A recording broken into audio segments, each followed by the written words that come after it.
Կողոստոսյան խորհրդակցության հարգելի մասնակիցներ,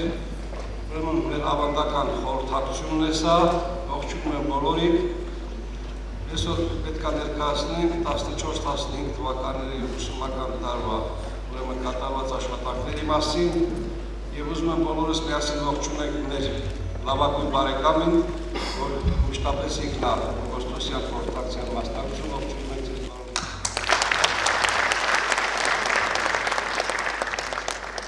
Կողոստոսյան խորհրդակցության հարգելի մասնակիցներ, Կողոստոսյան համաժողովները խորհուրդ է ենթադրում այն է կրկին այցելություն գիտության և կրթության տաճար, ուներ նորից երկրպագություն կրթությանը, գիտությանը և արվեստին։ Կրթությունը հավերժական արժեք է և շարունակում է մնալ գերակայությունների շարքում, որպես նաև ազգային արժեք և սոցիալ-տնտեսական առաջընթացի կարևոր գործոն։ 2014-15 ուստարին իր արտոնավետության և բազմաբնույթ բարդ պատճառներով մարզի մանկավարժների մտահոգությամբ այդ խնդիրների լուծման հիմք է տալիս բարձրաձայնելու, որ համակարգը աշխատել է լարված, շահագրգիռ, բարձր պատասխանատվությամբ ու արդյունավետ։ Մարզում գործում են հանրակրթություն իրականացնող 120 ուսումնական հաստատություններ, որոնցից մարզպետարանի ենթակայության 114, իսկ կրթության գիտության նախարարության 6։ Նշված թվով հաստատություններում ընդգրկված են եղել 16440 աշակերտներ։ Մարզպետարանի ենթակայության ուսումնական հաստատություններում կոմպլեկտավորվել են 1425 արորորդական դասարան, 14025 սովորողներով։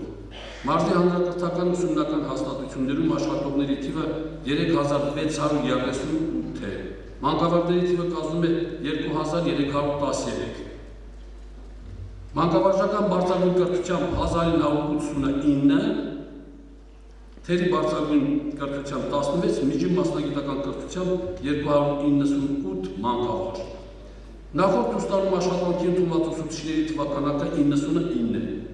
աշխատանքից ազատված ուսուցիչների թվականակը 112, որոնցից այլ բնույթի աշխատանքների են անցել 59, մեկներ են հանրապետությունից 19։ Դպրոցում առկա թափուր տեղերի քանակը 78 դրույթ է, շաբաթական 762 ժամ ծանրաբեռնվածությամբ, մեկ տեղը ենթադրում է 9-ից 10 դասաժամ։ Քանի որ կրթության ոլորտի բարեփոխումների և զարգացման ծրագրերի հաջողությունն ու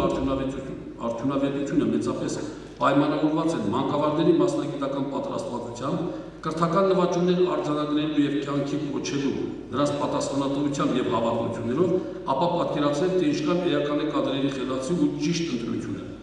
Հայտնի է, որ մանկավարժական կադրերի ընտրությունը կատարում են դպրոցները մրցութային կարգով։ Արդեն իսկ պարզ է դարձել, որ ունենք ոչ միայն որակյալ կադրերի սակավություն, այլև ընդհանրապես կադրերի լուրջ պահանջ մաթեմատիկա, ֆիզիկա, աշխարհագրություն, ռուսաց լեզու առարկաների գծով։ Այս խնդիրը սուր է դրսևորվում մանավանդ գյուղական դպրոցներում, որտեղ ժամանքանակը քիչ է և ուղղակի ձեռնտու չէ 20-ից 30 կիլոմետր ճանապարհ կտրել և օրական պարապել 1 կամ 2 դասաժամ։ Կարևորել ենք առաջադեմ և ստեղծագործ մանկավարժների բացահայտման, խրախուսման, զարգացման և բարեփոխումների գործընթացներում նրանց ակտիվ ներգրավման խնդիրը։ Որակավորման առաջին աստիճանի տարակարգ ունեցող ուսուցիչների թվականակը 61 է, երկրորդ աստիճանի տարակարգ ունեցողները 3, ինչը գործընթաց է և ժամանակի ընթացքում անընդհատ ավելանալու է։ Մեր ուսումնական հաստատությունները բնականաբար շահագրգռություն են դրսևորել, որ դպրոցներում ավելանա հետազոտություն, ստեղծագործական աշխատանք իրականացնող մանկավարժների թիվը։ Մարզի մանկավարժական կոլեկտիվների հետ մեր հանդիպումների ժամանակ քննարկել ենք նրանց պասիվ չմնալու, իրենց կողմից ուսումնական մեթոդական առաջավոր փորձը բարձրաձայնելու, մանկավարժական բազմաբնույթ մանուլը ուսումնասիրելու և հանդես գալու կարևորագույն խնդիրը։ Վերջապես, եթե մանկավարժական մանուլում մանկավարժը կարողանում է հանդես գալ, ուրեմն նա ասելիք ունի։ Գաղտնիք չէ, որ այս կարևոր պարագան տարակարգ ստանալու չափանիշներից մեկն է։ Այո, տարակարգի ավարտող ուսուցիչը պետք է սեփական մոտեցում ունենա և ասելիք։ Հիմք ընդունելով հանրակրթության մասին Հայաստանի Հանրապետության օրենքի պահանջները, Կրթության ազգային ինստիտուտի Կապանի և Գորիսի մասնաճյուղերում իրականացվել են մարզի հանրակրթական հաստատությունների ուսուցիչների, դասվարների, նախադպրոցական ուսումնական հաստատությունների, տնօրենների և դաստիարակների վերապատրաստման դասընթացներ։ Վերապատրաստվել են 457 մանկավարժներ։ հետևողական աշխատանքներ են իրականացրել հատուկ կրթական և կրթության առանձնահատուկ պայմանների կարիք ունեցող երեխաներին հանրակրթական համակարգում ինտեգրելու աշխատանքները շարունակելու ուղղությամբ։ Սիսիանի և Գորիսի հատուկ կրթություն իրականացնող ուսումնական հաստատությունները արդեն տևական ժամանակ է, որ գտնվում են վերակազմակերպման գործընթացում։ Նշված միավորները վերջնական արդյունքում կվերակազմակերպվեն գնահատման և աջակցության կենտրոնների առանձին միավորների տեսքով, կներդրվի ուսուցչի օգնականի ինստիտուտը։ Վերոնշյալ խնդիրը մշտապես գտնվել է Սյունիքի մարզպետի ուշադրության կենտրոնում և նրա բազմաթիվ աշխատանքային հանդիպումները ՅՈՒՆԻՍԵՖ-ի, ՄԱԿ-ի մանկան հիմնադրամի, Հույսի կամուրջ հասարակական կազմակերպության ներկայացուցիչների հետ այդ է վկայում։ Նոր ուսումնական տարում Սիսիանի և Գորիսի հատուկ դպրոցները կգործեն, իսկ վերակազմակերպման գործընթացը կշարունակվի։ Մինչև հստակեցվեն հետագայի հետ կապված բոլոր մանրամասները։ Մարզի 14 դպրոցները իրականացնում են ներառական կրթություն և մեկ հանրակրթական դպրոց կավելանա այս ուսումնական տարում Շաքեի միջնակարգ դպրոցը։ Հավելենք, որ մարզում 8 աշակերտների համար կազմակերպել է տնային ուսուցում։ 2015 թվականի առաջին կիսամյակի ընթացքում կրթության առանձնահատուկ պայմանների կարիք ունեցող աշակերտների թիվը կազմել է 282։ Պարտուսից դուրս մնացած երեխաներ մարզում չկան։ Ուղղակի այս մի հատվածում ես ուզում եմ մի հավելում անել, ինչքան էլ որ ես մտածեցի անպայման իմ ելույթում նշել, մենք ունենք 20 աշակերտներ մարզի տարածքում, ովքեր գրանցված են ոստիկանության տարբեր բաժանմունքներում, եւ հանրակրթական դպրոցները այդ ուղղությամբ կատարում են նաեւ իրենց հերթին սեփական հասանելիք աշխատանք։ Հարգելի մասնակիցներ, վարչության համար առաջնահերթություն է համարվել առարկայական օլիմպիադաների կազմակերպումը։ Շատ են կարևորել ներդպրոցական փուլը, գտնելով, որ հենց այս փուլի ճիշտ կազմակերպումից են կախված մեր աշակերտների հետագա հաջողություններն ու ձախողումները։ Դպրոցների տնօրինություններին ցույց է տրվել պահպանել ներդպրոցական օլիմպիադաների կազմակերպման եւ անցկացման բոլոր հիմքերը, որը կդառնա մեր կողմից կատարվող ուսումնասիրության նյութ։ Օլիմպիադաների մարզային փուլի մասնակցել են 470 աշակերտներ։ Մարզային փուլի առաջինից երրորդ տեղեր զբաղեցրած աշակերտները Սյունիքի մարզպետի կողմից պարգևատրվել են դիպլոմներով եւ դրամական պարգևներով։ Օլիմպիադաների հանրապետական փուլին մասնակցել են մարզային փուլի առաջին եւ երկրորդ տեղերը զբաղեցրած 76 եւ առցանց օլիմպիադաների երկրորդ փուլի արդյունքներով 37 աշակերտներ։ Ընդամենը 113 աշակերտ։ Հանրապետական փուլի մասնակիցներից 46 աշակերտներ գրավել են մրցանակային տեղեր։ Առանձնապես աչքի են ընկել Սիսիանի, Կապանի համար 9, Գորիսի համար 4 ավագ դպրոցները։ Հիմնական դպրոցներից Սիսիանի համար 2 հիմնական դպրոցը, Սառնակունքի, Քաջարյանի համար 1, Մերդու տարածաշրջանի Ագարակի միջնակարգ դպրոցը։ Ցանկանում եմ քոնի շնորհակալությունը հայտնել օլիմպիական բոլոր աշակերտներին, դասավանդող ուսուցիչներին, ովքեր իրենց յուրահատուկ դասավանդման նոր գույներ ավելացրին մեր կրթական եւ հոգեվոր պարտեզի ներկապնակին։ Յուրաքանչյուր փոքր թե մեծ հաջողություն դպրոցին եւ ուսուցչին թևավորում է։ Ուղղակի պետք է հետեւողական գտնվել կրթադաստիարակչական յուրաքանչյուր սանձրալում։ Տեսականի եւ գործնականի համադրման խնդրում մենք ունեցանք անհաջողություն։ Այս հարթությունում մեկ խնդիրներ ունենք, այն է հանրապետական փուլի մեր օլիմպիականները քիմիա եւ կենսաբանություն առարկաներից ցուցաբերում էին տեսական գերազանց գիտելիքներ, սակայն ցածր միավորներ էին ստանում գործնականից, այնպես որ իսկապես հագեցված գիտական մակարդակ ապահովող լաբորատորիաների հարցը օրակարգային է։ Այնուամենայնիվ մեր օլիմպիականները միայն այս երկու առարկաների կտրվածքումը ցուցաբերեցին փայլուն արդյունքներ, առանձնապես աչքի ընկան Կապանի համար 9 եւ Սիսիանի ավագ դպրոցները։ Սյունիքի մարզում առարկայական օլիմպիադաների անցկացումը մշտապես գտնվել է իշխանությունների եւ հասարակության ուշադրության էպիկենտրոնում։ Այն դառնում է ժամանակահատվածի խոսակցությունների եւ քննարկումների հիմնական թեման։ Վստահությամբ եմ փաստում, որ չարձանագրվեց ոչ մի բողոք։ Հանձնաժողովներն ի պատիվ իրենց գործեցին մանկավարժին վայել գործելակերպով եւ գնահատականով։ Ասածից հարհավատչյանը հենց մրցանակային տեղերի թիվը, որոնցից 4-ը առաջին կարգի դիպլոմներով պարգևատրվեցին։ Ուզում եմ անպայման տվել այդ դպրոցները։ Քաջարյանի համար 1 միջնակարգ դպրոց, Սառնակունքի միջնակարգ, Գորիսի համար 4 ավագ, Սիսիանի համար 2 հիմնական դպրոց։ Ցանկանում եմ նաև շնորհակալություն հայտնել մեր քաղաքային համայնքների ղեկավարներին վայել աջակցություն ցուցաբերելու համար։ Բայց մնում է մի խոշոր բաց. մեր օլիմպիականները չմասնակցեցին միջազգային օլիմպիադաներին։ Երբևիցե բավականին երկար ժամանակ ես էլ չեմ լսել, որ այս տարածաշրջաններից օլիմպիական համաշխարհային օլիմպիադաներում հաղթողներ լինեն, բայց մեր հավակնությունները բավականին մեծ են եւ այն արդյունքները, որ կան մինչև դեռ չեմ բավարարում Սյունիքի մարզպետին, եւ մենք այսօր պետք է տանք նոր առաջադրանք ստեղծել իրավիճակ, որպեսզի մեր աշակերտներից գոնե ամեն տարի 1-2-ը մասնակցեն միջազգային օլիմպիադաներին։ Ես գիտեմ դրա բարդությունները, բայց բոլոր դեպքերում այդ բարդությունները հաղթահարվել են։ 2014-15 ուսումնական տարում մարզային ենթակայության 5 դպրոցներ ևս համալրվեցին լաբորատոր սարքավորումներով։ Գորայքի, Կապանի համարում, Դավիթ Բեկի, Լևազի միջնակարգ եւ Գորիսի համար 6 հիմնական դպրոցները։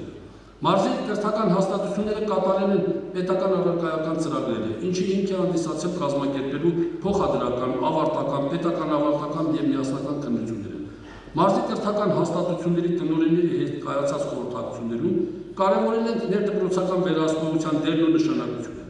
Տնօրինության գրիչը պետք է աշխատի անընդհատ, որը կաշխատեցնի ողջ կոլեկտիվի գրիչը։ Ներքին գնահատման համակարգը, առարկաների դրվածքի հանգամանալից ուսումնասիրությունները ստեղծում են ստեղծագործական մթնոլորտ եւ վերլուծություններ հանրակրթական դպրոցում։ Մարզում տեղեկատվական հաղորդակցման տեխնոլոգիաների լայն կիրառումը օգնել է աշակերտներին խորացնել ուսուցանվող նյութի իմացությունը, հասնել դպրոցական առարկաների ավելի ընդգրկուն ընկալման, ստանալ ավելի բազմազան տեղեկատվություն։ Մեր դպրոցում միջին հաշվով առկա է 11 համակարգիչ, իսկ յուրաքանչյուր 100 աշակերտին բաժին է ընկնում միջինի 7 համակարգիչ։ Այս ցուցանիշները համեմատաբար բարձր են հանրապետության միջին ցուցանիշներից։ Մարզի բոլոր դպրոցներն ապահովված են ինտերնետային կապով, համակարգիչների թիվը կազմում է 1209, 110 դպրոցներում գործում են ընդհանուր թվով 117 համակարգչային դասարաններ։ Նորից եմ ուզում կրկնել, որ այստեղ շատ մեծ է Սյունիքի մարզպետի դերը, որովհետև դպրոցները եղել մարզում բազմաթիվ 10-ով, 12-ով համակարգիչներ են անմիջապես ստացել Սյունիքի մարզպետի գործում միջամտությամբ։ Հայաստանի Հանրապետության կառավարության հետ կնքած հուշագրի հիման վրա գործող եւ Հայաստանի բոլոր դպրոցները մեկ ընդհանուր էլեկտրոնային հարթակում համախմբող դասարան կրթական ծրագիրն արդեն իսկ ամփոփել է նոր սերնդի դպրոց 2014-15 հանրապետական մրցույթը։ Ուրախությամբ պետք է նշեմ, որ Շամբի միջնակարգ դպրոցն արժանացել է համակարգչի տվյալ կատեգորիայում առաջի տեղը զբաղեցնելով։ Եվ անպայման այսօր ես իմ ելույթում ուզում եմ շեշտել ծերի տնօրեններ, մանկավարժական կոլեկտիվների պետք է անպայման հորդորեք, որ ձեր դպրոցները կլինի ավագ դպրոց, կլինի հիմնական դպրոց, կլինի տարրական դպրոց, ընդգրկվեն դասարանի կարգում։ Ինչու՞, որովհետև մենք ուզում ենք բոլորս էլ իմանալ, ծնողն ուզում է իմանալ, իր երեխան դիտորի ինչ գնահատական է ստացել, ինչու պետք է մենք նրանց թույլ չտանք։ Հարգարժան լսարան, ավարտական քննություններ են հանձնել 797 աշակերտներ, պետական ավարտական 1328, որից 681-ը նաև միասնական քննություններ։ Միասնական քննությունների մասնակիցների 90%-ը հաղթահարել է անհրաժեշտ անցումային շեմը, մնացած 10%-ը բուհեր են ընդունել միասնական 2 կամ 1 քննության արդյունքում։ Ցանկանում եմ անպայման շեշտել եւ շնորհակալություն հայտնել գիտելիքների գնահատման կենտրոնին հսկայածավալ աշխատանքների համար, այն գնահատողական եւ փորձարարական աշխատանքի համար,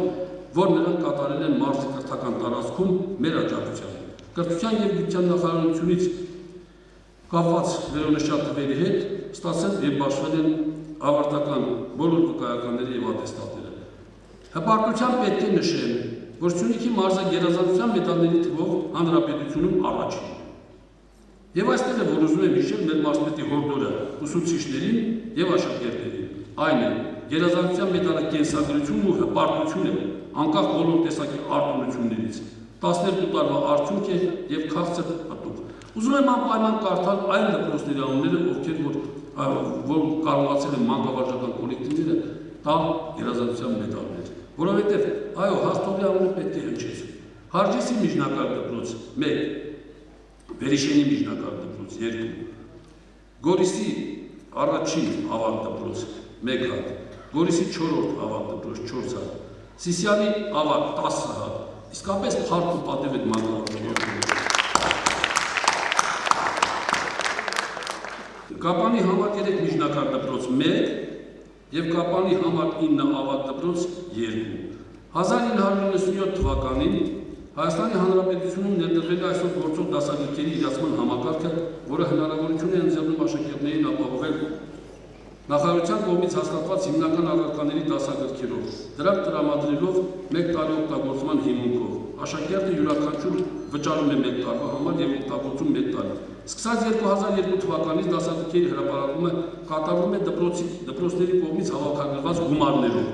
Մարզի յուրաքանչյուր աշակերտին հատկացվել են պետական պարտադիր ծրագրով նախատեսված բոլոր դասագրքերը։ Փաստորեն լուծվել է յուրաքանչյուր աշակերտին դասագրքերով ապահովելու հիմնահարցը։ Դպրոցներին բաշխվել են 36 անուն 25489 կտոր անվճար և 43 անուն 33410 կտոր վճարումի դասագիր, 8 անուն պաստառներ, 15-16 ուստարվա համար սույն թվականի սեպտեմբերի 1-ը մինչև 1-ը պետք է մարզ տեղափոխվի 80 անուն 20172 վարձավճարով տրվող դասագրքեր։ Այս գործընթացը սկսվել է և դասագրքերը ժամանակին կհասցվեն դպրոցներ։ Վարձավճարների հավաքագրման գործում Սյունիքի մարզը առաջատարներից է, հավաքագրումը կազմում է 100%։ Մեկ շաբաթվա ընթացքում մարզ կտեղափոխենք 1400 դասամատյաններ։ Կրթության, մշակույթի և սպորտի վարչությունը պակաս չի կարևորում նախադպրոցական կրթական հաստատությունների բովանդակային աշխատանքները, որովհետև այստեղ է գծվում սերմը և ակնկալում ենք համապատասխան գիտելիքներ ու շնորհ։ Գործում են 54 նախադպրոցական ուսումնական հաստատություններ։ Հաշվարկվել է նախադպրոցական տարիքի 6727 երեխա, որոնցից 4507-ը հաճախում են մանկապարտեզներ։ Սա այն կարևոր բնագավառներից է, որ ամենօրյա ուշադրություն և հոգատարություն է պահանջում, և մշտապես Սյունիքի մարզպետի ուշադրության կենտրոնում է և համայնքապետերի հոգատության առարկան։ Հարգելի մասնակիցներ, կայուն դպրոցական սերունդ ծրագրի շրջանակներում ՄԱԿ-ի Պարենի համաշխարհային ծրագրի պատրաստակամություն է հայտնել Սյունիքի մարզի դպրոցներին տրամադրել և արդեն իսկ այս պահին իրականացնում է խոհանոցային տեխնիկական սարքավորումների բաշխումը, ինչը կդյուրացնի ծրագրի իրականացումը։ 2015 թվականի սեպտեմբերից մարզի 48 դպրոցներում տարրական դասարանների աշակերտներին կտրամադրվի տակ, իսկ մյուսներում 4 է։ Հարգելի տնօրեններ, իմ մտահոգությունն եմ հայտնում առ այն, որ այստեղ շատ մեծ է լինելու ձեր պատասխանատվության չափաբաժինը։ Ի սկզբանե պետք է կարևորել մասնագետ խոհարանների առկայությունը, սանիտարահիգիենիկ պայմանները, գնումների մասին օրենքի պահանջների պահպանումը, համապատասխան ձեռնարկները արդեն կան և յուրաքանչյուր դպրոցի տնօրեն, պատասխանատու պետք է մանրամասն ուսումնասիրի այն։ Ճիշտ է, օբյեկտիվ հանգամանքների սերվելով որոշակի ուշացումով, բայց շուտով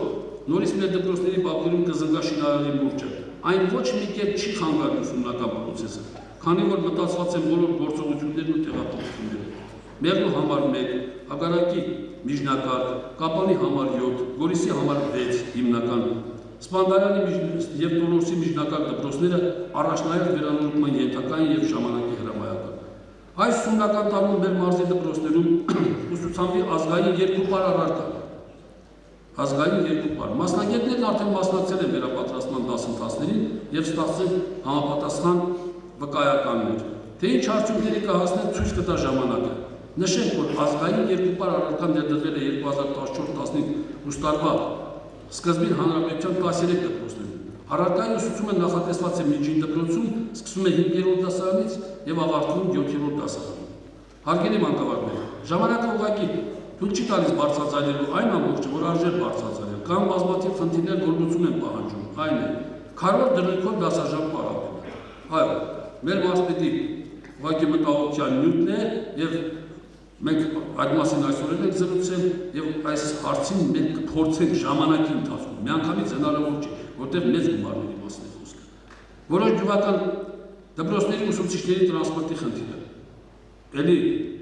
Սյունիքի մարզպետի մոտ խորհրդակցության ընթացքում այս հարցը քննարկվել է, նորից այն վեր կբարձրացվի և այսուհետ վերացիալությունների ժամանակ դպրոցներում չի բարձրացվի այն խնդիրը, թե մենք քիչ ենք վճարվում կամ շատ ենք վճարվում։ Այս խնդիրը պետք է հստակ լուծել, ինչպես որ ճաշարաններին ասում ենք, ձեր ճաշացանկը ամրացրեք պատերին կամ մանկապարտեզի տնօրենին, այնպես էլ մեր դպրոցի տնօրենները դա պետք է անեն, որպեսզի ուսուցիչը տեսնի իրեն ինչ է ասում կամ ինչ է ստանում մտահոգված։ Սահմանամերձ և թերի կոմպլեկտավորված դպրոցներում ուսուցչի կարգի վերանայման խնդիր։ Դովրոսի միջնակարգ դպրոցում մենք գիտենք մոտավորապես 30-ից ավել իհարկե, ես այդտեղ անպայման կլինեմ, բայց 4 աշակերտ է սովորում։ Ուսուցիչը պետք է ունենա բարձրագույն կրթություն։ Մենք չենք կարող միջնակարգ մասնագիտական կրթություն, որտեղ Թամոս Թերնեմեզյան ավարտածը չի կարող այդտեղ աշխատանքի ընդունել։ Ուղղակի սա ծայրահեղություն է, ես կարծում եմ սա այս հարցերը բանակցությունների ընթացքում կլուծվեն։ Ունենք 10-ից ավելի դպրոցներ, որտեղ սովորում են մինչև 7 աշակերտներ։ Սա վտանգավոր է եւ մարտահրավեր։ Հարգարժան գործընկերներ, հայականավոր գրող, պատմավիպասան, ազգագրագետ եւ ազգագրագետ Սերո Խանզադյանի 100-ամյա հոբելարին առաջ շնորհավորում եմ գիտելիքի օրվա սեպտեմբերի 1-ի կապակցությամբ։ Մաղթում նոր գիտելիքներ հենց առաջին օրվանից։ Ուսուցչի եւ աշակերտի եւ դասագրքի, կարճի եւ գրատախտակի հանդիպումը հանուն գիտելիքի թող իրականանա։ 3 օր առաջ օգոստոսի 21-ին Կապանի թիվ 2 դպրոցում ձայների բացարձակ մեծամասնությամբ, այսինքն գործող խորհուրդը միաձայն ընտրեց Ռիտա Օչյանին, խնդրում եմ շնորհավորեք։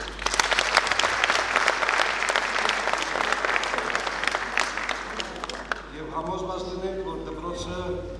նախկին տեսքի վերադառնա եւ դպրոցի մակարդակը կբարձրանա։ Այժմ խոսքը տանք Պոլիտեխնիկական համալսարանի Կապանի մասնաճյուղի տնօրեն դոկտոր պրոֆեսոր պարոն Լեոնիդ Պետրոսյանը։ Հարգելի գործընկերներ ու ներկաներ, կրթական համակարգը փոփոխվող եւ ժամանակի պահանջով զարգացող մի կառույց է, որտեղ միշտ եւ բոլոր ժամանակներում եղել եւ կլինեն լուծում պահանջող խնդիրներ։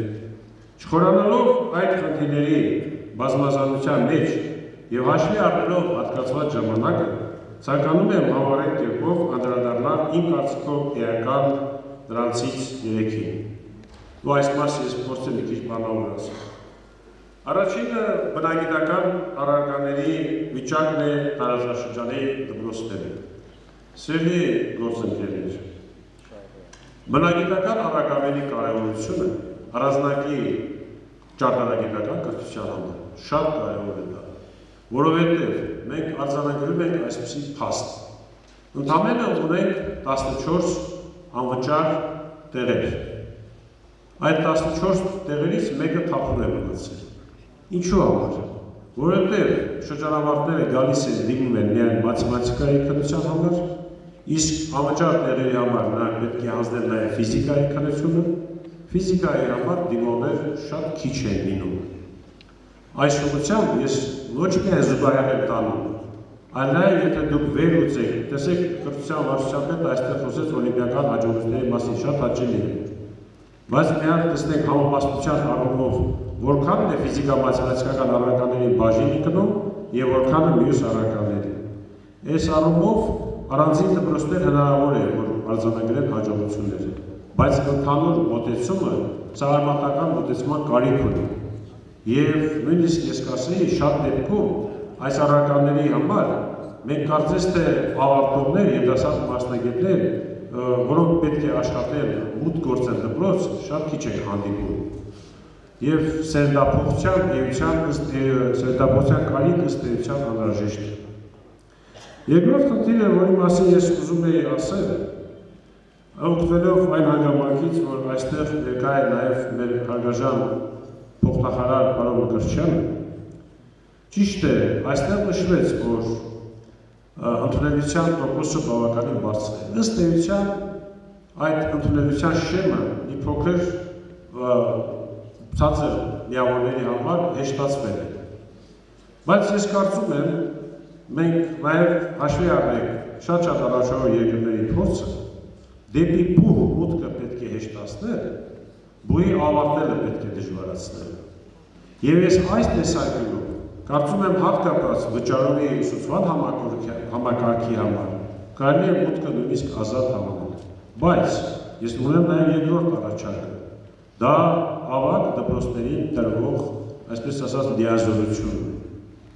Այստեղ դպրոցների արդյունքով եւ մոտեցմամբ եւ մանկավարժական կոլեկտիվների երաշխավորմամբ կարելի է վերապահել իրավունք, որպեսզի այդ դպրոցների կոլեկտիվների երաշխավորմամբ վճարովի համակարգում հենց կատարվի միանգամյա ընդունելություն։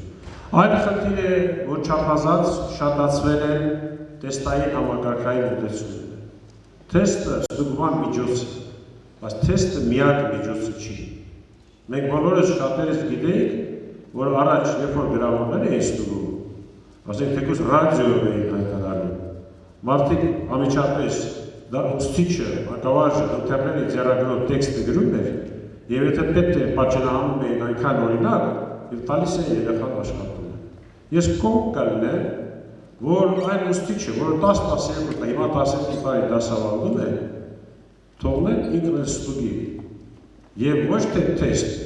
այլ պարզապես գրավոր աշխատանք։ Թեստը մի տեսակի չի լինում, բազմազան տիպի թեստեր են լինում։ Այս համակարգային մոտեցման խնդիրը ես կարծում եմ արժի վերաբերել։ Եվ երրորդ խնդիրը, որը ինձ անձամբ այդքան չի վերաբերում այս պահին, բայց ես ցանկանում եմ հանրային դեպս առաջարկություն անել։ Տեսեք, դպրոցի տնօրենները ստանում են հավաստագրեր։ Հավաստագիր, որը նրանց թույլ է տալիս 5 տարի կառավարել դպրոցը։ Ընդհանրապես, ասենք կան մրցույթներ, քաղաքծառայության համակարգում էլ կան մրցույթներ, բայց ես քաղաքծառայության համակարգում չեմ տեսել վերապատրաստման պարտադիր լինելու հանգամանք։ Ես կասեի հետևյալը, եթե նույնիսկ առաջին անգամ դպրոցի տնօրենը վերապատրաստում է եւ նա ընտրվում է դպրոցի տնօրեն կամ նշանակվում է, եւ եթե նա 5 տարի աշխատում է եւ գործող համակարգին լավ չի առնչվում, չի տիրապետում փոփոխությունների, դա այլ խնդիր է։ Այսինքն ոչ թե ես դեմ եմ վերապատրաստմանը, միանշանակ կողմ եմ, բայց վերապատրաստման կամավորությանը։ Ասենք կա հարցաշարեր, որոնք 600 հարց է, թե 800 հարց ամենատարբեր բնագավառների, կա քննություն, ինչպես գրավոր, այնպես էլ բանավոր։ Քննության համար, եթե հանձնաժողովներ են աշխատում, այդ քննություն տվողը ինչպես բուհերում, ասենք 1500 դրամ են ուզում, 5000 չի, թող 5000 ուզի, երկու քննության է մասնակցի։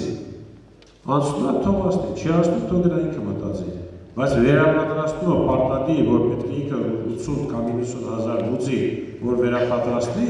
այդ պարտադիր լինելու հանգամանքը ես կառաջարկեի ուղղակի վերանայել։ Նույն խնդիրները շատ են, չեմ ուզում անդրադառնալ, ես ուզում եմ նորից բոլորից շնորհավորել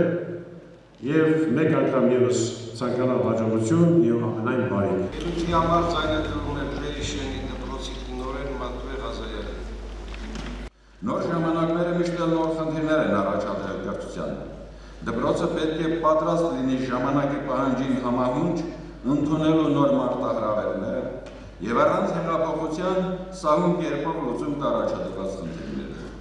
Կարողանալ աշխատեցնել եւ ուսուցչին եւ աշակերտներին։ Այսպիսի նշանաբանով առաջնորդելու դեպքում կարծում եմ եւ արդյունք կլինի եւ նկատելի առաջընթաց կարձանագրվի։ Երկրորդ, հատկապես վերջին 10 տարիներին նվիրյալ մանկավարժների այդ գործի գիտակների կողմից մշակվել են բազմաթիվ ծրագրեր, վերանվել են մարտահրավերները, խնդիրները, տրվել են դրանց լուծման ուղիներն ու մեթոդները։ Այդ բոլորը միասին նպատակաուղղված են Հայաստանում կրթական գործընթացի բարելավմանը ու զարգացմանը եւ մեծ օգնություն են հանդիսանում մանկավարժների համար։ Տնօրինությունների խնդիրն է տեղայնացնել, ճիշտ պլանավորել, օգնել մանկավարժներին եւ պահանջել իրագործելու այդ ծրագրերը։ Միայն նվիրված ձեռնարկումներին հավատացող ուժի աշխատանքով կարելի է բարեփոխումներ կատարել եւ շարունակական զարգացում ապահովել։ Երրորդ, բոլորս ենք ընդունում, որ ուսուցիչը հայրենիքի զինվոր է։ Լավ զինվոր է այն ուսուցիչը, որը գիտակցում եւ ընդունում է իր կատարած աշխատանքի կարեւորությունը ուսման որակի բարելավման եւ դրանով իսկ իր հայրենիքի զորացման գործում։ Տնօրենների խնդիրն է նրանցից դուրս հանել, ինչ որ լինի առանձին ձեր լինելու է ընդհանուր առաջընթացին խոչընդոտող մտածելակերպը։ Մեծություն է այն ուսուցիչը, որը սովորողին տեսնում է ոչ թե լուռ ու հնազանդ, միշտ ենթարկող սուբյեկտի կարգավիճակում, այլ հնարավորություն է տալիս մտածել, հարցադրումներ անել, կարծիքներ հայտնել, որ աշակերտներին գնահատական է նշանակում ոչ միայն տրված պատասխանի, այլ նաև իրեն ուղղված հարցադրումների համար։ Ընդունում է, որ պահանջել ու ստուգել կարող է եւ իրավունք ունի նաև աշակերտը։ Խելացի ուսուցիչը սովորում է նաև աշակերտներից։ Եթե նրանց մտածելու ու ստեղծագործելու հնարավորություն է տալիս, ու իր մտածելակերպը չի պարտադրում նրանց։ Երեխան որպես մարդ եւ անհատականություն իր մեջ կրում է բազմաթիվ դեռևս չբացահայտված կամ նոր ձևավորվող արժեքներ։ լավ մանկավարժը կարողանում է հայտնաբերել յուրաքանչյուր երեխայի ամենատիպական արժեքները եւ զարգացնել դրանք։ Պետք է խոստովանել, որ գիտելիք, կարողություն, հմտություն եւ դրանց ընդհանրության ձևավորող արժեքային համակարգում կարողություն եւ հմտություն որակները դպրոցներում դեռևս անհրաժեշտ զարգացում ու գնահատում չեն ստանում։ Դեռ 35 տարի առաջ իմ աշակերտներից մեկը ուսումնական առարկաներից շատ դեպքերում համավարար էր գնահատվում։ Մի անգամ էքսկուրսիայի ժամանակ այդ երեխան այնպիսի կարողություններ ու հմտություններ դրսևորեց, որ բոլորիս աչքում միանգամից բարձրացավ, իսկ գերազանց առաջադիմությամբ սովորողները անօգնական վիճակում էին հայտնվել։ Ուսման հետագա 2 տարիներին նա ոչ մի առարկայից այլևս համավարար գնահատական չստացավ։ 4. Թե ինչ ձեռքբերումներ է ունեցել դպրոցը եւ որքան բացթողումներ կան, բոլորիս լավատեղյակ է դպրոցի տնօրինությունը։ Որպես տնօրեն կարևորում եմ յուրաքանչյուր տարի դպրոցի կրթական գործունեության ներքին գնահատում կատարելը, հաշվետվության քննարկումը կառավարման խորհրդի, մանկավարժական խորհրդի նիստերում, ընդհանուր ծնողական ժողովում։ Եթե ներքին գնահատում կատարվեց Հայաստանի Հանրապետության կառավարության 10 թվականի սեպտեմբերի 3-ի համար 13-34 որոշման հաստատված կարգի պահանջներով, ապա այն տնօրենին կօգնի վերլուծել դպրոցի բոլոր օղակների գործունեությունը, ձեռքբերումներից բացի վերանել նաև բացթողումներն ու թերացումները, ըստ առաջնահերթության դրանք ընդգրկել դպրոցի ուսումնադաստիարակչական աշխատանքների հաջորդ տարվա պլանի մեջ, աշխատանքներ տանել դրանց լուծման ուղղությամբ։ Կա այսպիսի ասացված. առողջությունը դեռ ամեն ինչ չէ, սակայն ամեն ինչ ոչինչ է, եթե չկա առողջություն։ Վիճակագրության տվյալներով անչափահասների շրջանում տարեստարի ավելանում է հենաշարժողական համակարգի խանգարում ունեցող երեխաների թիվը։ Ծնում են ֆիզիկական ու մտավոր արարքներով շատ երեխաներ։ Սա նույնպես դպրոցին եւ կրթության ուղղված մարտահրավեր է։ Կարծում եմ, որ երեխաների ֆիզիկական դաստիարակությանը,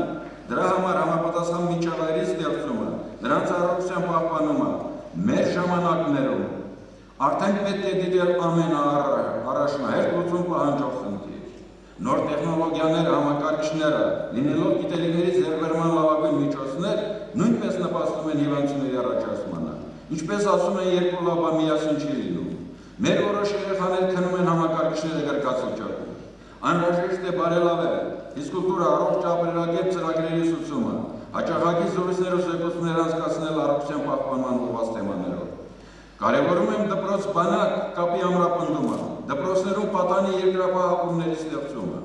Դպրոցում անցկացվող բոլոր միջոցառումները պետք է ունենան երեխաների հայրենասիրական դաստիարակությունն նպաստող ուղղվածություն։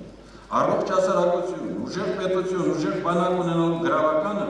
ժամանակաշրջանի մարտահրավերներին դիմակայելու պատրաստ դպրոցն է։ Մեր նվիրված ու հետևողական աշխատանքը մեր դաստիարակած սերունդը։ Այսօր իմ ելույթում կներկայացնեմ ուսուցման կոլեկտիվ եղանակի ներդրման փորձը Եղեգի միջնակարգ դպրոցում։ Ուսումնական գործընթացի կազմակերպման գործում դժվարություններն առկա են, քանի դեռ մեր պետությունում կրթական համակարգը բարեփոխման փուլում է։ Հատկապես քիչ թվով աշակերտներ ունեցող դպրոցների համար գերխնդիր է ուսուցման գործի ճիշտ կազմակերպումը։ Ուսումնասիրելով ուսուցման տարբեր մեթոդներ, Եղեգի միջնակարգ դպրոցի առանձնահատկություններն հաշվի առնելով 2012-13 տարվա երկրորդ կիսամյակից ուսուցման կոլեկտիվ եղանակը թեպետ մասամբ, բայց դարձավ դպրոցի գործելավոճը, որը նպատակահարված է իրագործելու անցումն այնպիսի կրթական համակարգի, որի գործընթացների հիմքում ընկած կլինեն համագործակցային փոխազդեցություններն ու հարաբերությունները։ Ծանոթանալով ուսուցման այդ եղանակին մենք համոզվեցինք, որ մեր դպրոցում այս եղանակի ներդրմամբ միայն կարող ենք հաղթահարել մեր առջև ծառացած հիմնախնդիրները։ Միանգամից ասեմ, որ կոլեկտիվ ուսումնական պարապմունքներին անցնելը դյուրին չէր, թե աշակերտների, թե ուսուցիչների համար։ Ճիշտ է, մեր ուսուցիչներն անցել էին համապատասխան վերապատրաստման դասընթացներ, բայց իրենց ստացած տեսական գիտելիքները գործնականում կիրառելիս երբեմն հանդիպում էին խոչընդոտների։ Այսօր էլ հետագա աշխատանքները ճիշտ կազմակերպելու համար դպրոցում ուսուցիչների հետ կազմակերպվում են ներդպրոցական սեմինարներ։ Դպրոցում կրթադաստիարակչական աշխատանքների նորովի կազմակերպումն անակնկալի բերեց նաև երեխաների, չէ որ արմատապես փոխվում էր նրանց դերը։ Դասաժամերին հիմնականում պասիվ լսողի դերում գտնվող աշակերտները պետք է դառնային ուսումնական գործընթացի ակտիվ մասնակիցներ։ Պետք է նշեմ, որ աշակերտները հատկապես տարրական դասարանների, որքան էլ զարմանալի թվա, ավելի արագ հարմարվեցին աշխատանքի կազմակերպման նոր ձևերին, քան ուսուցիչները։ Բնական է, որ ուսուցման նորագույն մեթոդների կիրառումը նաև տեխնիկական դժվարություններ առաջացրեց, որոնցից թերևս ամենաառաջնայինը քարտերի կազմումն էր։ Նախապես ուսուցիչները քարտերը ձեռագին էին կազմում, բայց հետագայում տեխնիկական միջոցներ ձեռք բերելուց հետո սկսեցին նաև տպագիր կազմել։ Իսկ քարտերի բովանդակային մասը կազմելուն օգնեցին վերապատրաստումները, ինչպես նաև համապատասխան մասնագետների հետ սերտ համագործակցություն։ Գործընթացը կազմակերպելու ընթացքում ավելի ակնհայտ դարձավ մի պարզ իրողություն՝ ուսուցման կազմակերպման նոր տարբերակն ընդհանուր եզրեր չունի դասարանային համակարգում իրականացվող ուսուցման կազմակերպման ձևի հետ։ Մեզ համար կոլեկտիվ ուսումնական պարապմունքների գլխավոր առավելությունն այն է, որ յուրաքանչյուր աշակերտ անկախ իր ընդունակություններից մշտապես ներգրաված է ուսումնական գործընթացում, մշտապես գտնվում է համընդհանուր համագործակցության մեջ։ Այս հանգամանքը թույլ է տալիս գիտելիքների և տեղեկությունների անհապաղ և անընդհատ փոխհաղորդում իրականացնել։ Իհարկե չեմ կարող ասել, որ արդեն ամեն ինչ ընթանում է իր հունով, որ դժվարությունները անցյալում են։ Դրանք մենք հանդիպում ենք ամեն օր, բայց դպրոցի մանկավարժներն անում են հնարավորը, երբեմն նաև անհնարինը մեր գլխավոր նպատակին հասնելու համար, քանզի տեսնում ենք ուսուցման կոլեկտիվ եղանակի առավելությունները, տեսնում ենք նաև մեր աշխատանքի արդյունքը։ Իհարկե կարելի է շատ երկար խոսել ուսուցման նոր եղանակի ներդրման ուղղությամբ կատարված և կատարվող աշխատանքների մասին, բայց այսօր կարծում եմ նպատակահարմար չէ, սակայն ցանկանայի անդրադառնալ մասնավոր մի խնդրի, դասալսումների, մեր դեպքում կոլեկտիվ ուսումնական պարապմունքների դիտարկումներին։ Հայտնի է, որ դպրոցում ուսումնական ծրագրերի կատարման և դասավանդման որակի վերահսկողությունը իրականացնում են դպրոցի տնօրենը, փոխտնօրենները, մեթոդմիավորման նախագահները, կատարելով ուսումնասիրություններ և վերլուծություններ։ Այսօր ուսուցչի աշխատանքի գնահատման հիմնական ձևը դասալսումներն են։ Դասալսումների նպատակը պարզելն է, թե արդյոք թիրախային դասարաններում արդյունավետ են կիրառվում նոր չափորոշիչներն ու ծրագրերը, նաև երեխաների մեջ ձևավորվում են արդյոք այն հմտությունները, որոնք սահմանված են կրթակարգով։ Սակայն իմ կարծիքով ավանդական դասալսումները իրենց նպատակին չեն ծառայում, դրանք չեն տալիս ուսուցչի և յուրաքանչյուր աշակերտի աշխատանքի իրական պատկերը։ Ուսուցիչը տպավորությունը չփչացնելու համար հարցնում է առավել պատրաստ աշակերտներին, դասլսողներն էլ որպես կանոն դրական են գնահատում ուսուցչի և դասարանի աշխատանքը։ Այդ ձևով են իրականացվում կոլեկտիվ ուսումնական պարապմունքների դիտարկումները։ Դրանք իրականացնողները անվանենք նրանց դիտորդներ, օրվա ցանկացած պահի կարող են մոտենալ ցանկացած աշակերտի, ցանկացած զույգի, աշակերտ, ուսուցիչ-աշակերտ, ժամանակավոր խմբի և հետևել նրանց աշխատանքին։ Այսինքն փոխվել է ուսուցչի աշխատանքի գնահատման ձևը, ուրեմն պիտի փոխվեին նաև միջոցները։ Ուսուցման կոլեկտիվ եղանակի տարբեր մեթոդիկաներով իրականացվող ուսումնական պարապմունքների դիտարկման քարտերը ես արդեն ստեղծել եմ, որոնք քննարկման փուլում են։ Դիտարկման այդպիսի քարտը, այսպես կոչված ուղեցույցը, հնարավորություն կտա յուրաքանչյուր դիտորդի օբյեկտիվորեն գնահատելու և ուսուցչի և յուրաքանչյուր աշակերտի կատարած աշխատանքը գրեթե բոլոր կողմերով։ Այն բովանդակալից է, հնարավորություն է տալիս ստանալու տեղեկություններ, որոնք օգտակար են տարատեսակ վերլուծությունների համար։ Կարծում եմ դրանք կարող են օգտագործվել կոլեկտիվ ուսումնական պարապմունքներով երեխաների ուսուցումն իրականացնող դպրոցներում կամ օրինակ լինել նմանատիպ քարտերի ստեղծման համար։ Կոլեկտիվ ուսումնական պարապմունքների ներդրման շնորհիվ ԵՂԳ միջնակարգ դպրոցում ձևավորվել է ուսուցչի և աշակերտի համագործակցության և փոխօգնության միջավայր, նվազել է ուսուցիչների և սովորողների միջին ծանրաբեռնվածությունը, սովորողների մոտ դրական վերաբերմունք է ձևավորվել ուսուցման նկատմամբ, բարձրացել է սովորողների պատասխանատվության և ուսման առաջադիմության մակարդակը, բարելավել է առանձին առարկաների ոլորտում ձեռք բերած գիտելիքների, կարողությունների և հմտությունների որակը։ Ուստի առաջարկում եմ, խորհուրդ եմ տալիս, որ տնօրենները հնարավորություն ստեղծեն իրենց դպրոցներում ուսուցման կոլեկտիվ եղանակի մեթոդիկաները կիրառելու համար։ Մեկ անգամ ևս պատասխանատու ձևով պնդում եմ, որ կոլեկտիվ ուսումնական պարապմունքների ժամանակ կիրառվող մեթոդիկաները, որոնց հիմքում ընկած է փոփոխական կազմով զույգով աշխատաձևը, կիրառելի է և մեծաթիվ աշակերտներ ունեցող դպրոցներում և բազմակազմ դասարաններում։ Արդյունքում կապանում ևս կունենանք ուսուցման կոլեկտիվ եղանակի կողմնակից և կիրառող մանկավարժների խումբ, ովքեր ըստ յուրաքանչյուր դասարանի դասագրքերի կմշակեն, կփորձարկեն, կհամագործակցեն միմյանց հետ, ստեղծելով մեթոդիկաներով մշակված թեմաների փաթեթներ։ Բարեկամներ, այժմ ելույթի համար ձայնը տրվում է կրթության գիտության փոխնախարար պարոն Մանուկ Մկրտչյանը։ Ես ուրախ եմ, որ այստեղ շատ անդամներ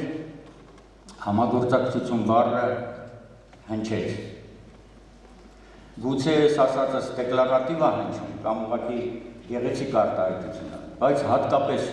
շատ ուրախ եմ, որ տնօրենների եմ այդ բանը ասում, տնօրենների համար դա կարևոր հասկացողություն է, ես կուզեի, որ դուք սկսեք տարանջատել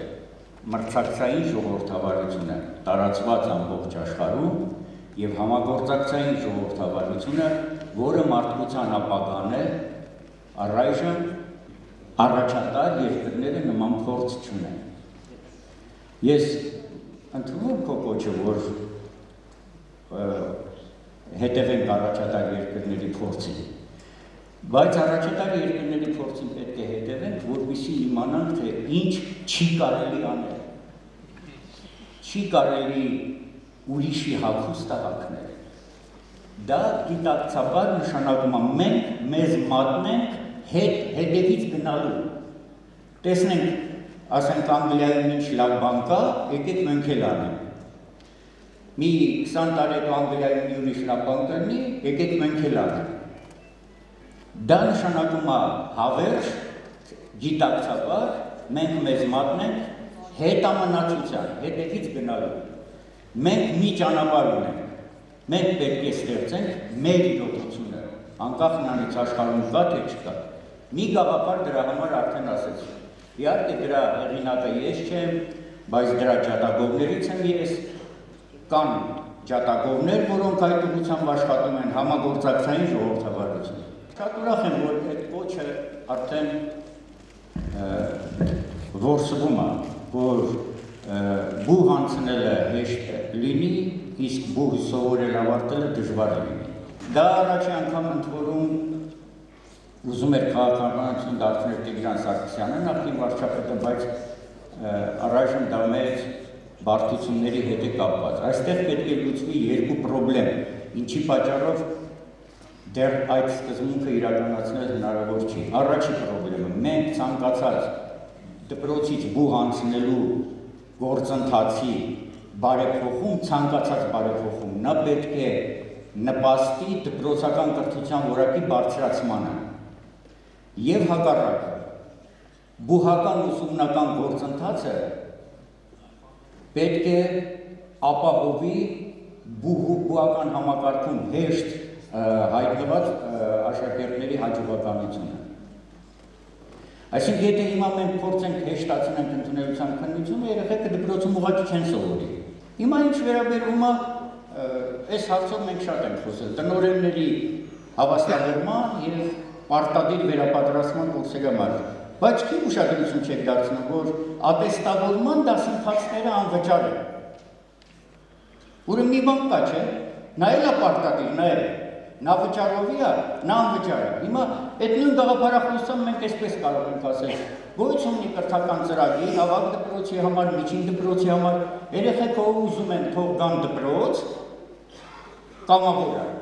Ով էլ չի ուզում, ով ի վիճակի է, թող տունը նստի սովորի, գա քննություն տա, ատեստատ ստանա։ Այդ բանը չենք անում, չէ՞, չենք անում ուրիշ բանի համար։ Որտեղ անհրաժեշտ է, որ երեխան գտնվի դաշտում, ճիշտ նույն պատճառով անհրաժեշտ է, որ տնօրենը լինի դաշտում, որտեղ միայն հարցեր չեն սովորեցնում։ Կարող է միտեղ լավ են անցկացնում այդ դասընթացները, միտեղ ֆորմալ են անցկացնում, միտեղ վատ են անցկացնում։ Վերապատրաստման կուրսերը պարտադիր են։ որպեսզի լինի կենթանի հաղորդակցություն եւ լուծվի բավականին լուրջ խնդիրներ, որոնք հարցադրման միջոցով չեն ստուգի, դա եւ դաստիարակչական խնդիրներ են, եւ գաղափարախոսական խնդիրներ են, եւ ելի շատ ուրիշ խնդիրներ են։ Հիվանդագին դրված է։ Երբ որ տնօրենը պետք է իր ուսուցչին ընտրի ու մենք տնօրենին չենք վստահում, դա հիվանդագին դրված է։ Անառողջ վիճակ է։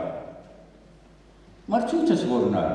քննությունս որն է, տնօրենը գիտի ում է պետք, նա իմա տեսնում է իր ուզած որակով ուսուցչին բերեց, հրամանը տվեց, ընդունեց աշխատանքի։ Բայց ի՞նչն է պատճառը, որ անցնում ենք այդպիսի ֆորմալ ձևի։ Պատճառը շատերի չարաշահումներն են, չէ՞։ Շատ տնօրեններ առիթից օգտվում են, չարաշահում են իրենց իրավունքները։ Իհարկե մի քիչ կողմնակալ է ստացվում, պարոն մարզպետ, բայց ես կխնդրեի, որ Եղեգի դպրոցի վրա ուշադրություն դարձնեք, հիմա կասեմ ինչի համար։ Ուրեմն տեսեք, այստեղ հարցը նա չի, որ ես կոլեկտիվ ուսուցման ջատագովներից եմ։ Հարցը բոլորովին այլ իմաստ ու նշանակություն ունի։ Մարզում առաջ է եկել դպրոց, որը այլ եղանակ է կառուցում, փորձարարական դպրոց է։ Նա ոչ թե հետևում է բոլոր նորմերին, ուզում է բարձրակարգ լինի, այսինքն լավ դպրոց լինի, առաջնակարգ լինի, այլ դպրոցը վերցրել է կուրս առաջատար լինի, առաջ տանող լինի, այսինքն դպրոցի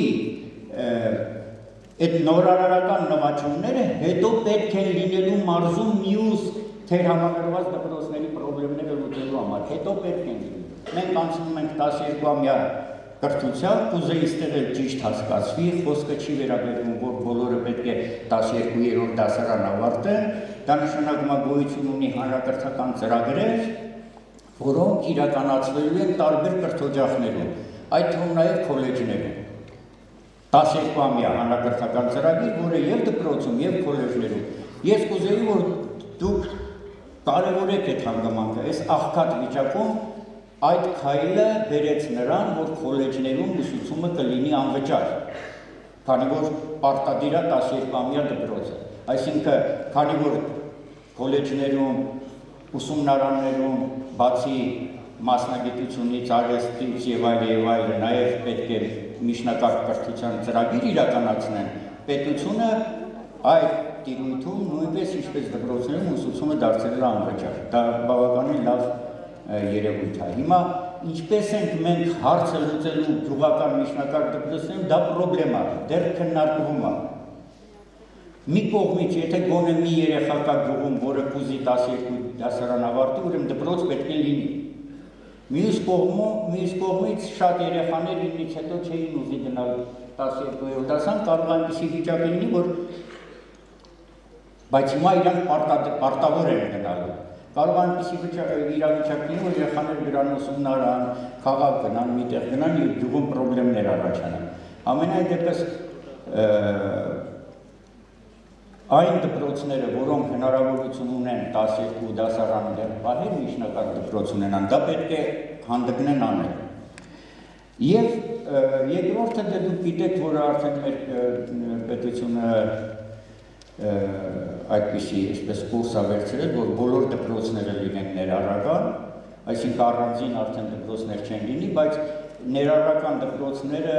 աստիճանաբար են բոլոր դպրոցները դառնալու։ Դրա համար դուք կարող եք հիմա նորից հայտ ներկայացնել, որտեղ ամեն տարի ցուցակը կազմվում է։ Կարող եք հայտ ներկայացնել, որ ուզում ենք այսինչ դպրոցները լինեն ներառական։ Պարտադիր չի սպասել մինչև վերջի թվերը։ Պետության եւ գիտության նախարարության կողմից ունենք Քաջարյանի թիվ 1 դպրոցի ուսուցչուհի Անահիտ Սարգսյանը, որը արժանացել է նախարարության ոսկե մեդալին որոշ ժամանակ առաջ։ Եվ նաև ունենք ուսուցչուհի, որը որոշ ժամանակ առաջ արժանացել է հանրապետության նախագահի կողմից վաստակավոր ուսուցչի այդ մեծ հարկին։ Ես ուզում եմ շնորհավորենք եւ ոսկե մեդալներ հանձնենք։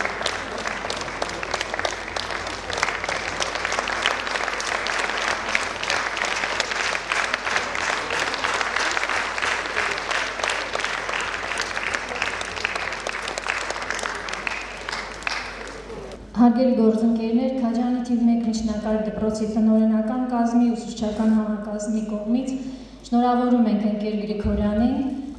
պարգևի համար, մաղթում քաջառողջություն, ստեղծագործական աշխատանք։ Շնորհակալություն կրթության գիտության նախարարին, Սյունիքի մարզպետ պարոն Խաչատրյանին, կրթության վարչության պետ պարոն Ալեքսանյանին, կրթության ոլորտը, հատկապես դպրոցը որպես կառույց միշտ հոգացության կենտրոնում պահելու համար։ Իսկ մեր կրթօջախին մաղթում եմ, որ նման պարգևներ լինեն շարունակական, որովհետև շատ արժանի ուսուցիչներ ունենք, որոնք արժանի են գնահատանքի։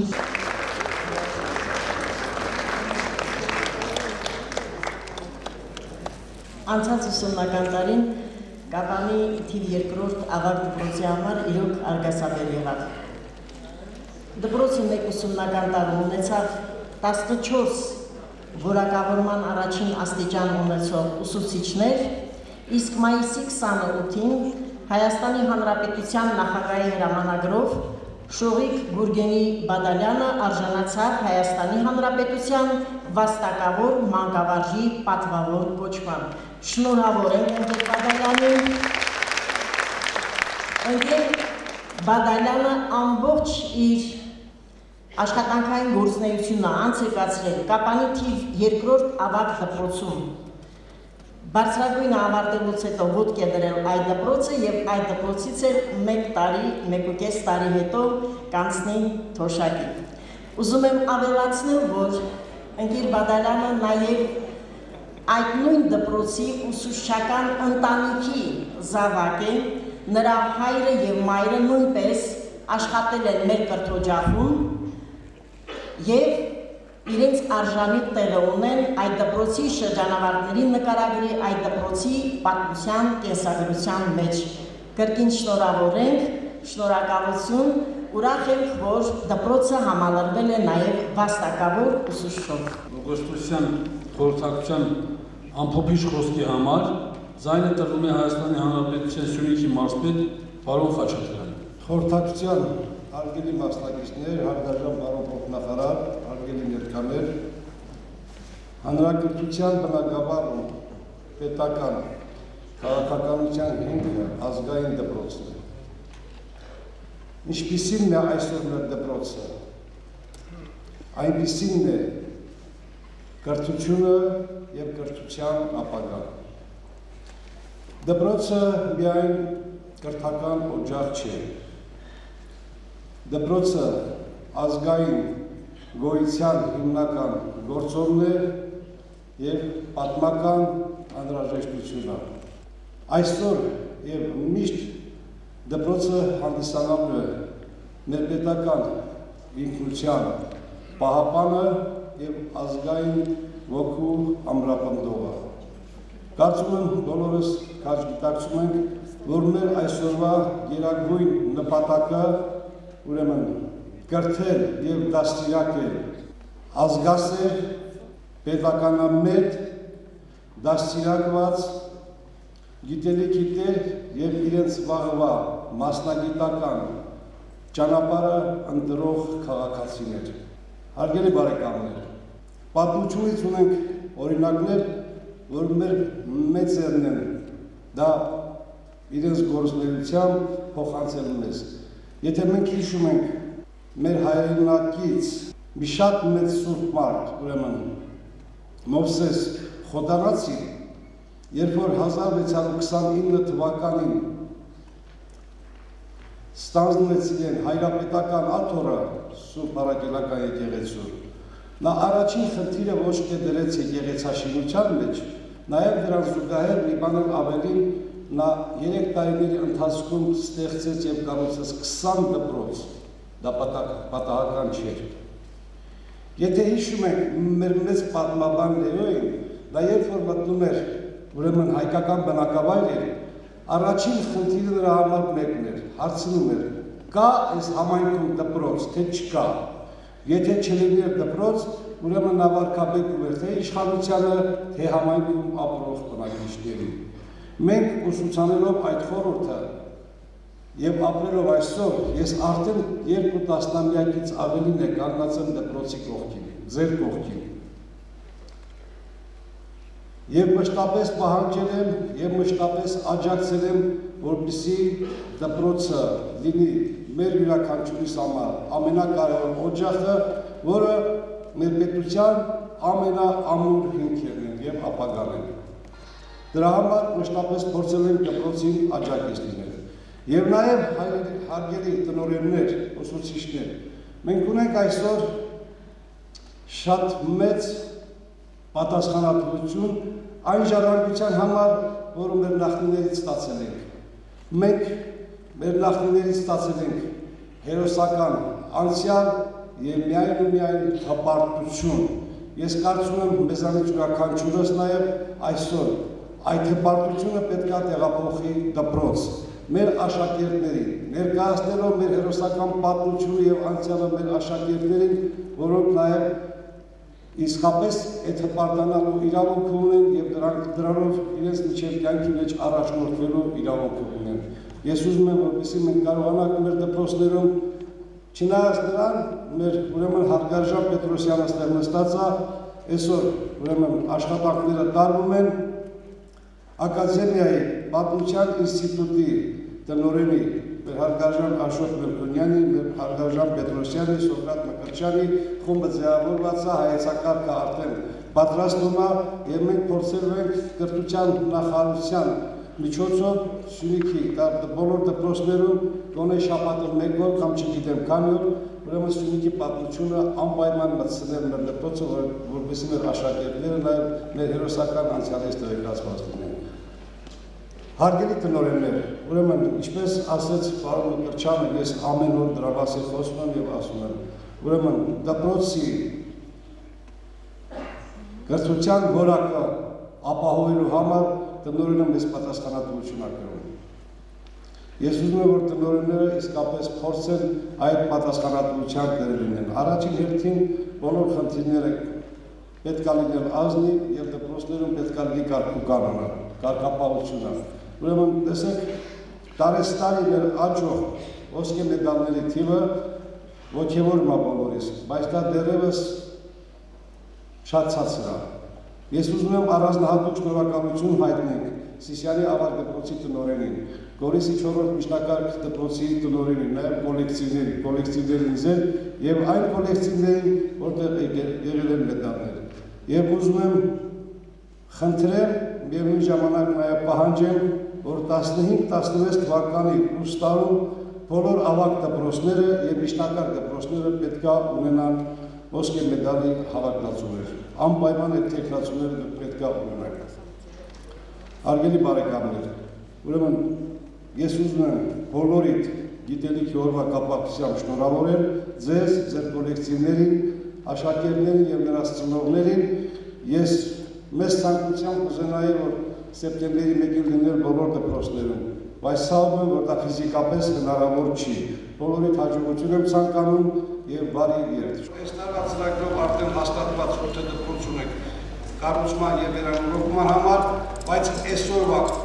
շատ թարմ նորություն Սյունիքի մարզի համար 2 տարվա 16-17 թվականների համար $4 միլիոն ծրագիր արդեն հաստատված է։